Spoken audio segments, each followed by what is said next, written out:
Shark और मगरमच्छ की लड़ाई में जीत किसकी होगी। दोस्तों ये दोनों ही जीव एक दूसरे से काफी अलग है। एक तरफ शार्क एक कार्टिलेजिनस फिश है तो वही दूसरी तरफ क्रोकोडाइल एक रेप्टाइल है। लेकिन ये दोनों ही जीव बेहद ही खतरनाक है। ये अपने अपने इलाकों में राज किया करते हैं। शार्क हर साल दुनिया भर में करीब 150 लोगों पर हमला करते हैं तो वही दूसरी तरफ क्रोकोडाइल शार्क की तुलना में 10 गुना ज्यादा लोगों पर हमला करता है। क्रोकोडाइल हर साल दुनिया भर में करीब 1000 लोगों की जान ले लेता है। इसलिए हम इंसानों को इनसे जितना हो सके दूर ही रहना चाहिए। लेकिन तब क्या होगा जब ये दोनों जीव एक दूसरे के सामने आ जाएंगे। क्या क्रोकोडाइल शार्क को हरा पाएगा या फिर शार्क इस लड़ाई को जीत लेगा। इसी बात का पता हम आज के इस वीडियो में लगाने वाले हैं। तो इस वीडियो को पूरा जरूर देखें। वही अगर आप इस चैनल पर नए हैं तो प्लीज इस चैनल को सब्सक्राइब करें और साथ ही बेल आइकन को भी प्रेस करें। दोस्तों ये दोनों ही जीव तैरने में माहिर होते हैं। सॉल्ट वाटर क्रोकोडाइल करीब 30 किलोमीटर प्रति घंटा की रफ्तार से तैर सकता है। ये इसी रफ्तार के साथ लंबे समय तक पानी में तैर सकते हैं। वही दूसरी तरफ शार्क क्रोकोडाइल से भी ज्यादा तेज होते हैं। एक ग्रेट व्हाइट शार्क करीब 56 किलोमीटर प्रति घंटा की रफ्तार से तैर सकता है। क्योंकि ये दोनों ही जीव बहुत तेज गति से तैर सकते हैं इसलिए ये जंप करके पानी से बाहर निकल आते हैं। ग्रेट व्हाइट शार्क पानी की सतह से 3 मीटर की ऊंचाई तक जंप कर सकता है और करीब 1 सेकंड के लिए इनकी बॉडी पूरी तरह से पानी से बाहर होती है। लेकिन ये सिर्फ इतने समय के लिए ही पानी से बाहर आ सकती है। क्योंकि भले ही एक शार्क समंदर में करीब 1.2 मीटर की गहराई तक जा सकती है लेकिन वो कभी भी जमीन पर नहीं आ सकती। और यहीं पर एक सॉल्ट वाटर क्रोकोडाइल के पास एडवांटेज है क्योंकि ये पानी के साथ साथ जमीन पर भी बहुत तेज भाग सकते हैं। लेकिन इनकी रफ्तार पानी के मुकाबले जमीन पर धीमी होती है। इसलिए अगर आप सच में बहुत ही तेज भाग सकते हैं तो आप जमीन पर इनसे बच सकते हैं। लेकिन पानी के अंदर इसका कोई चांस नहीं है। इसलिए अगर इन दोनों ही जीवों की रफ्तार की बात करें तो ये कहना थोड़ा मुश्किल होगा कि इन दोनों में से कौन बेहतर है। क्योंकि शार्क पानी के अंदर बहुत ही फास्ट होते हैं तो वहीं क्रोकोडाइल जमीन पर भी भाग सकते हैं। दोस्तों इन दोनों जीवों के स्पेशल एबिलिटीज की बात करें तो इन दोनों की कई ऐसी खूबियां हैं जो एक दूसरे से बिल्कुल अलग और यूनिक है। सॉल्ट वाटर क्रोकोडाइल के पास सॉल्ट ग्लैंड्स होती है जो इन्हें खारे पानी में तैरने में मदद करती है। साथ ही इनके नाक के ऊपर का हिस्सा बहुत ही सेंसिटिव होता है। इसके अंदर प्रेशर रिसेप्टर होता है जिसकी मदद से ये पानी में हुए हल्के से मूवमेंट को भी सेंस कर लेता है। लेकिन इनका जो सबसे इम्पोर्टेंट बॉडी पार्ट है वो है इनकी आंखें। इनके ऊपर ट्रांसपेरेंट आईलिड्स होती है जो किसी वाटर गॉगल्स की तरह काम करती है। इनकी रेटिना में एक रिफ्लेक्टिव सरफेस होता है जिसकी वजह से इनकी आंखें रात में चमकने लगती है और अंधेरे में भी देखने में मदद करती है। इसके अलावा इनकी बॉडी डार्क ग्रीन या फिर ग्रे कलर का होता है जो इन्हें अपने आसपास के माहौल में छिपने में मदद करता है। लेकिन ग्रेट व्हाइट शार्क भी इस मामले में पीछे नहीं है क्योंकि इनके पास भी बहुत ही पावरफुल डे और नाइट विजन होता है। शार्क अपनी आंखों को अपने पीछे की तरफ भी रोल कर सकती है जिससे वो अपने पीछे से होने वाले हमलों से बच सकती है। इसके अलावा great white shark warm bodied होती है जो कि वार्म ब्लडेड से डिफरेंट होता है।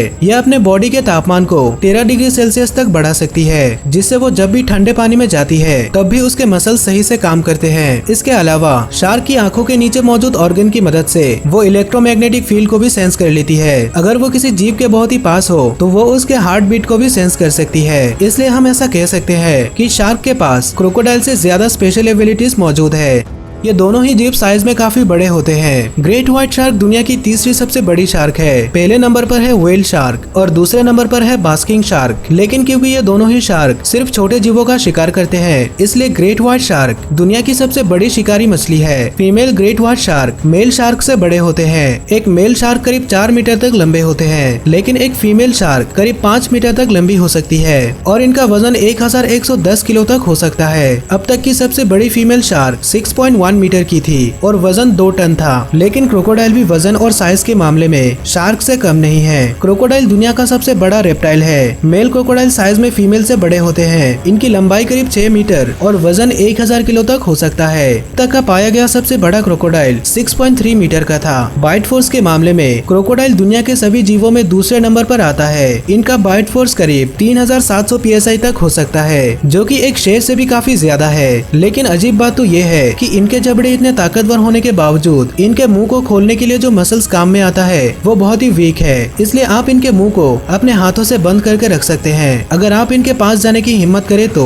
लेकिन दूसरी तरफ ग्रेट व्हाइट शार्क का बाइट फोर्स क्रोकोडाइल से भी ज्यादा है, बल्कि इनका बाइट फोर्स दुनिया में सभी जीवों में सबसे ज्यादा है जो करीब 4000 PSI तक हो सकता है। शार्क समंदर के जीवों के साथ साथ सी बर्ड का भी शिकार करते हैं। जब ये किसी सील का पीछा करते हैं तब ये इतनी तेजी से तैरते हैं कि ये सील को पकड़ने के बाद पानी में से बाहर निकल आते हैं। यह वाकई में बहुत ही शानदार और खतरनाक अटैक है जो दिखाता है कि शार्क असल में कितना पावरफुल है। जब शार्क अपने शिकार को काटता है तब वो उसे जोर जोर से हिलाने लगता है ताकि उसके दांत शिकार के बॉडी के टुकड़े कर दे। दूसरी तरफ क्रोकोडाइल एक अलग तकनीक का इस्तेमाल करते हैं। ये धीरे धीरे पानी के अंदर तैरते हुए अपने शिकार के नजदीक जाता है और मौका मिलते ही तुरंत उस पर हमला कर देता है। क्योंकि इसके दांत चबाने के लिए नहीं बने हैं, इसलिए ये छोटे जीवों को पूरा ही निगल जाते हैं और बड़े जानवरों को डेथ रोल टेक्निक से टुकड़े कर देता है। सॉल्ट वाटर क्रोकोडाइल बेहद ही आक्रामक होता है और ये बाकी क्रोकोडाइल्स की तरह ग्रुप में नहीं रहा करते। ये ज्यादातर जमीन पर शिकार करते हैं। ये मछलियों से लेकर जंगली भैंसे,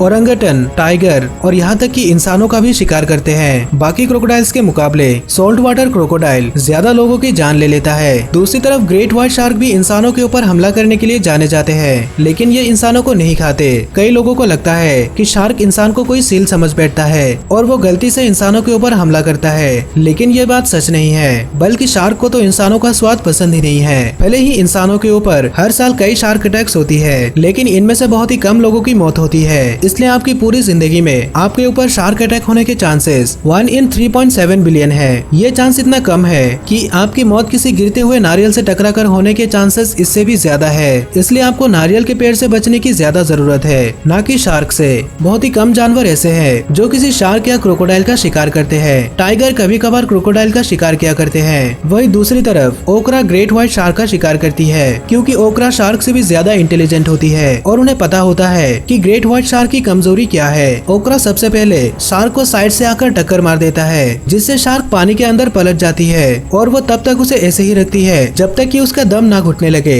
ऐसा इसलिए है क्योंकि शार्क को सांस लेने के लिए बिना रुके हिलते रहना पड़ता है और ओकरा इसी कमजोरी का इस्तेमाल करता है। इससे हमें यह पता चलता है कि भले ही ये दोनों जीव कितने ही खतरनाक क्यों ना हो, फिर भी ये अपने अपने इलाकों में दूसरे जानवरों का शिकार बन सकते हैं। दोस्तों, अब सबसे इम्पोर्टेंट सवाल कि शार्क और मगरमच्छ की लड़ाई में कौन जीतेगा। इस लड़ाई के लिए सबसे पहले तो इन दोनों ही जीवों को एक दूसरे के सामने आना होगा और ऐसा सिर्फ तभी हो सकता है जब मगरमच्छ शिकार की तलाश में समंदर के किनारे को छोड़कर समंदर के अंदर चला जाए, क्योंकि ग्रेट व्हाइट शार्क शिकार की तलाश में कभी भी समंदर के किनारे तक नहीं आते। समंदर में घूमते हुए मगरमच्छ का सामना एक ग्रेट व्हाइट शार्क से हो गया। आमतौर पर ये दोनों ही जीव आपस में लड़ने से दूर ही रहते हैं और एक दूसरे को देखकर भी अनदेखा कर देते हैं, लेकिन इस मामले में ये मगरमच्छ पिछले कई दिनों से भूखा है और उसे किसी भी हाल में शिकार करना था। इसलिए वो धीरे धीरे शार्क के पास जाता है और शार्क के पूंछ को अपनी मजबूत जबड़ों से पकड़ लेता है। लेकिन जैसा कि हम जानते हैं कि शार्क की पूंछ बहुत ही ताकतवर होती है, क्योंकि इसी की मदद से वो समंदर में तैरा करती है। इसलिए वो बड़े ही आसानी से मगरमच्छ के पकड़ से छूट जाती है। शार्क चाहती तो अपने रफ्तार का इस्तेमाल करके वहाँ से भाग सकती थी, लेकिन इस हमले के बाद वो भी गुस्से में आ जाती है। इसलिए वो पलटकर तेजी से मगरमच्छ की तरफ बढ़ना शुरू करती है। लेकिन अचानक मगरमच्छ शार्क के फिन को दबोच लेता है और अपने स्पेशल तकनीक डेथ रोल का इस्तेमाल करते हुए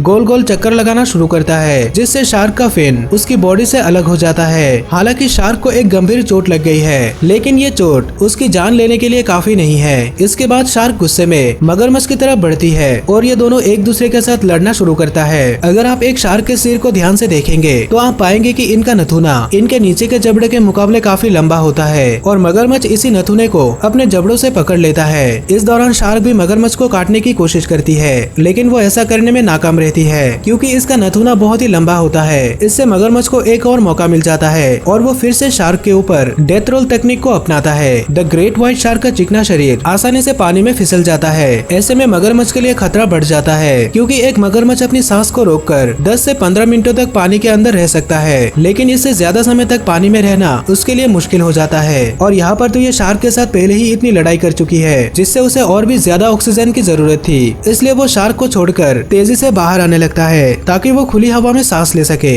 मगरमच्छ की ऊपरी त्वचा जितनी कठोर होती है, उसका पेट उतना ही नाजुक होता है। इसलिए जब मगरमच्छ पानी के ऊपरी सतह पर जाने की कोशिश कर रहा था, तभी शार्क ने मगरमच्छ के पेट पर हमला कर दिया। इस हमले में शार्क के 300 दांत करीब 4000 PSI के दबाव से मगरमच्छ के पेट के अंदर धंस जाती है, जिससे मगरमच्छ की मौके पर ही मौत हो जाती है। तो दोस्तों, मगरमच्छ और शार्क की इस लड़ाई में द ग्रेट व्हाइट शार्क की ही जीत होगी। लेकिन अगर एक मगरमच्छ किसी तरह शार्क को 10 से 15 मिनटों के अंदर बुरी तरह से घायल करने में कामयाब हो जाता, तो वो भी इस लड़ाई को जीत सकता था। दोस्तों, आपको इस बारे में क्या लगता है? कमेंट जरूर करें।